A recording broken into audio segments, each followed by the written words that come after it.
Hello guys, welcome to my YouTube channel. আজি যোৰহাট বৰমুকলিলৈ পৰাগ চাবৰ কাৰণে আহিলো। আপোনালোকে চাওকচোন, পৰাগ উৎসৱটো 5 বছৰ মূৰে মূৰে পাতে।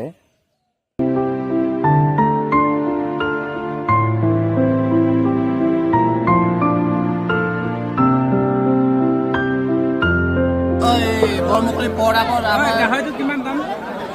এইটো এটা কৰি 1 টকা। এতিয়া আমি খাম বাৰু এটা এটা 300 টকা হ'ব।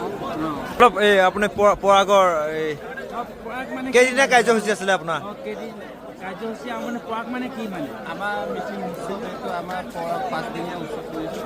আমাৰ মিচিং উৎসৱ লগতে বাণিজ্যিক মেলা হৈছে, ভাল লাগিছে। আগতে কয় নেকি এনেকে বাণিজ্যিক মেলাটো? হৈয়ে থাকে